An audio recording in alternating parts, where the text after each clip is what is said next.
वित्तीय वर्ष में किसानों के लिए एक अभिनव पहल करने जा रही है। राज्य के इतिहास में पहली बार राजस्थान का कृषि बजट अलग से पेश होगा। क्या है इसकी तैयारी, बता रही है हमारी सहयोगी राखी हजाला की ये खास रिपोर्ट।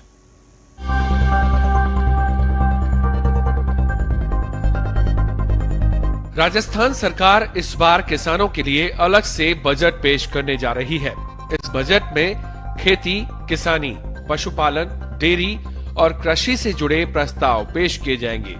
मुद्दे भी वही जो किसान चाहते हैं, किसानों ने ही बताए हैं। कृषि बजट की पूर्व तैयारियों को लेकर कृषि मंत्री लालचंद कटारिया प्रदेश के हर संभाग के किसानों, पशुपालकों, मछली पालकों, सहकारिता, डेयरी विशेषज्ञों और विषय विशेषज्ञों से सीधा संवाद कर रहे हैं। किसानों से पूछा जा रहा है कि वे क्या चाहते हैं, कृषि बजट का स्वरूप कैसा होना चाहिए, राज्य सरकार और किसानों में बेहतर समन्वय कैसे स्थापित हो, किसानों की क्या आवश्यकताएं हैं। कुल मिलाकर राज्य सरकार की यह पहल अन्नदाताओं के लिए नए आयाम लेकर आएगी। हमने 7 संभागों में किसान, जो प्रगतिशील किसान है उनके साथ, प्लस जो प्रोसेसिंग यूनिट्स लगा रखे हैं, डेयरी संघ के पदाधिकारी है और जो यूनिवर्सिटी के साइंटिस्ट हैं, उनके साथ बैठ करके विचार विमर्श किया, उनके सुझाव लिए कि अगले बजट में क्या होना चाहिए। तो अब तक 7 में से 6 संभागों में हमारी ऑलरेडी मीटिंग हो चुकी है। किसान इस तरह दे सकते हैं सुझाव। कृषि आयुक्त पंत कृषि भवन जनपथ जयपुर को पत्र लिखकर भी अपने सुझाव दिए जा सकते हैं। ईमेल आईडी agribudget@rajasthan.government.in पर लिखकर भी अपने सुझाव दिए जा सकते हैं। प्रमुख सुझाव राज्य स्तरीय बजट पूर्व चर्चा बैठक में प्रस्तुत किए जाएंगे। तो मेरा ये सुझाव है कि किसानों को जैविक खेती के लिए जो रजिस्ट्रेशन से लेकर मार्केट तक उनका सर्टिफिकेशन रेगुलर रखा जाए सरकार इसका, और जैविक खेती का सेपरेट बजट हो। उनका आउटलेट होना चाहिए जिले लेवल पे और तहसील लेवल पे, जहाँ कृषि मंडियां बनी हुई हैं, सब्जी मंडियां बनी हुई है, उनमें सब्जी का भी मंडी में आउटलेट हो।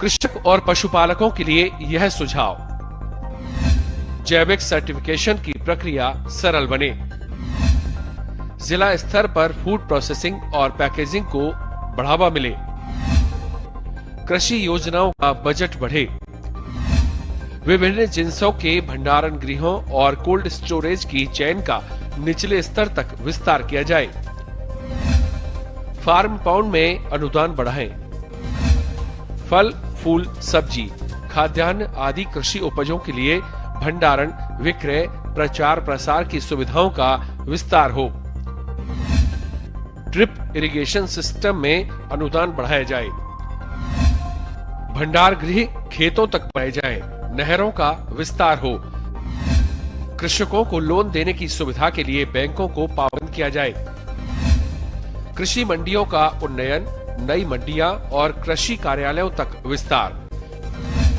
खाद का समय पर भंडारण हो, ज्यादा वेयर हाउस बनाए जाएं, कृषि और पशु बीमा से संबंधित नियमों का सरलीकरण किया जाए, पशु मेलों, हाट और प्रतियोगिताओं के आयोजन ज्यादा से ज्यादा हो, इनाम की राशि भी बढ़े। मैं पॉली हाउस को, जो इजरायली पत्ती है, जो सारी केमिकल पर आधारित है, मैंने इसको जैविक किया है, गो आधारित जी। तो उसी पर फिर गो आधारित में मैंने अच्छा प्रोडक्शन भी लिया है। तो मैंने यह सुझाव दिया है कि जो किसान की समस्या है कि उसको बेचने की, तो जिला स्तर पर, कम से कम जिला स्तर पर एक जैविक बिक्री केंद्र होना चाहिए जी। जो योजनाएं चल रही है उनमें कोई सुधार करने की गुंजाइश हो तो उसको हम पूरा करेंगे। किसान की आय कैसे बढ़े, अच्छा पशुधन और अच्छी नस्ल कैसे तैयार हो, क्योंकि जमीनी हकीकत जो खेत में काम करता है वो ज्यादा जानता है और उन्हीं के सामने कठिनाई आती है। ये सब चर्चा के माध्यम से इनके सुझाव मांगे गए हैं, क्योंकि आगामी बजट, पहला बजट कृषि का पेश होगा और मुख्यमंत्री जी के दिशा निर्देश भी हैं सारे संभागों के अंदर।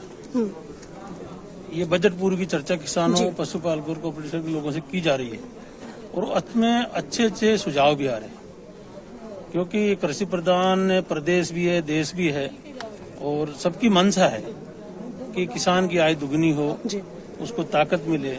आज महंगाई का जमाना है, तो ये सब बातें सुनने के बाद में और किसानों के जितने सुझाव आए उन पर चर्चा करने की आखिरी चर्चा मुख्यमंत्री जी के साथ और होगी। प्रदेश की गहलोत सरकार जल्द ही अपना चौथा बजट पेश करने जा रही है। इस बार पहली बार ऐसा होगा कि कृषि विभाग का बजट अलग से पेश किया जाएगा। ऐसे में कृषि मंत्री लालचंद कटारिया किसानों और किसान संगठनों से उनके सुझाव ले रहे हैं और माना जा रहा है कि किसानों से मिले हुए सुझावों को भी बजट में पेश किया जाएगा। अब देखना यह है कि कृषि मंत्री ने जो सुझाव लिए हैं और किसान जो चाहते हैं उनकी मांगे उस बजट में कितनी पूरी हो पाती है या नहीं हो पाती। पत्रिका टीवी के लिए राखी हजेला। चलिए आगे बढ़ेंगे। जैसलमेर के मोहनगढ़ में अल्पसंख्यक मामलात वक्फ बोर्ड उपनिवेशन मंत्री साले मोहम्मद ने जन सुनवाई की।